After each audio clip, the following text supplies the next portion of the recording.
ನಿನ್ನ ಹೆಸರೇ ನನ್ನ ಉಸಿರು.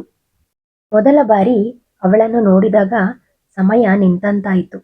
ಕಾವ್ಯ ಕಣ್ಣಲ್ಲಿ ಮಂಜಿನಂತೆ, ಮೃದು ನಗುವಲ್ಲಿ ಮೌನದ ಸಂಗೀತ. ಅರ್ಜುನ್ ಪ್ರೀತಿಯನ್ನು ಹೇಳಲು ಭಯಪಡುವ, ಆದರೆ ಅನುಭವಿಸಲು ಜನಿಸಿದವನು. ಕಾಲೇಜಿನ ಹಳೆಯ ಲೈಬ್ರರಿಯಲ್ಲಿ ಕಾವ್ಯ ದಿನವೂ ಅದೇ ಕಿಟಕಿಯ ಬಳಿ ಕುಳಿತು ಪುಸ್ತಕ ಓದುತ್ತಿದ್ದಳು. ಅರ್ಜುನ್ ಪ್ರತಿದಿನ ಅದೇ ಕಿಟಕಿಯ ಬಳಿ ನಿಂತು ಅವಳನ್ನು ನೋಡುತ್ತಾ ನಿಂತಿದ್ದನು.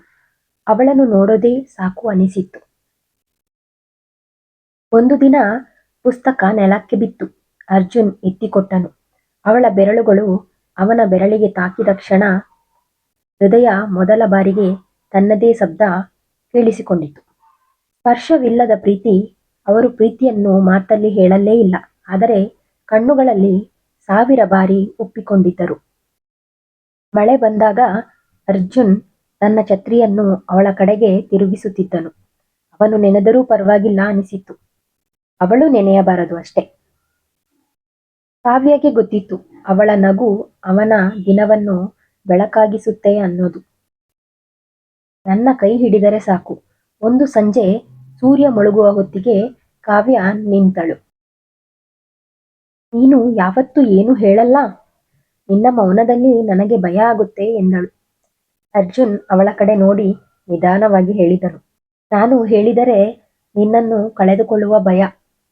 ಆದರೆ ಹೇಳದೇ ಇದ್ದರೆ ನಾನು ನನ್ನನ್ನೇ ಕಳೆದುಕೊಳ್ತೀನಿ. ಮೊದಲ ಬಾರಿ ಅವಳ ಕೈ ಹಿಡಿದನು. ಆ ಸ್ಪರ್ಶದಲ್ಲಿ ಎರಡೂ ಹೃದಯಗಳು ಒಟ್ಟಿಗೆ ಬಡಿದವು. ದೂರದ ರಾತ್ರಿ. ಅರ್ಜುನ್ಗೆ ಬೇರೆ ನಗರಕ್ಕೆ ಕೆಲಸ.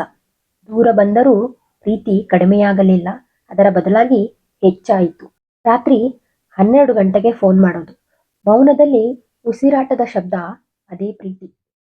ಕಾವ್ಯ ಪ್ರತಿದಿನ ಅವನ ಹೆಸರನ್ನು ತಲೆದಿಂಬಿಗೆ ಹೇಳಿಕೊಂಡು ಮಲಗುತ್ತಿದ್ದಳು. ಅರ್ಜುನ್ ಪ್ರತಿದಿನ ಗುಡ್ ನೈಟ್ ಅಂತ ಹೇಳೋ ಮೊದಲು ನಾಳೆ ಕೂಡ ನಿನ್ನನ್ನು ಪ್ರೀತಿಸ್ತೀನಿ ಅಂತ ಮನಸ್ಸಲ್ಲಿ ಹೇಳುತ್ತಿದ್ದನು. ಮರುಭೇಟಿ ವರ್ಷಗಳ ನಂತರ.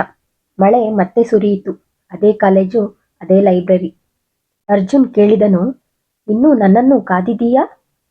ಕಾವ್ಯ ಕಣ್ಣೀರು ನಗುವಲ್ಲಿ ಮಿಶ್ರಿಸಿ ಹೇಳಿದಳು, ನಾನು ಯಾವತ್ತೂ ಕಾಯಲೇ ಇಲ್ಲ. ನೀನು ನನ್ನೊಳಗೇ ಇದ್ದೆ.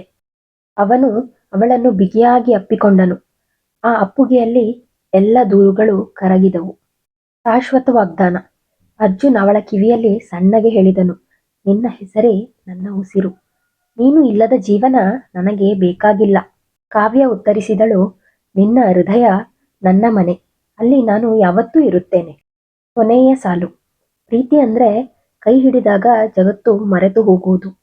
ನಿನ್ನ ಕಣ್ಣು ನೋಡಿದಾಗ ನನ್ನನ್ನೇ ನಾನು ಕಳೆದುಕೊಳ್ಳುವುದು. ಈ ಪ್ರೀತಿಯ ಕತೆ ನಿಮ್ಗೆ ಇಷ್ಟ ಆಗಿದ್ರೆ ಈ ಕತೆಗೆ ಲೈಕ್ ಮಾಡಿ. ಮುಂದಿನ ಕತೆ ಬೇಕು ಅಂತಂದ್ರೆ ಕಮೆಂಟ್ ಮಾಡಿ.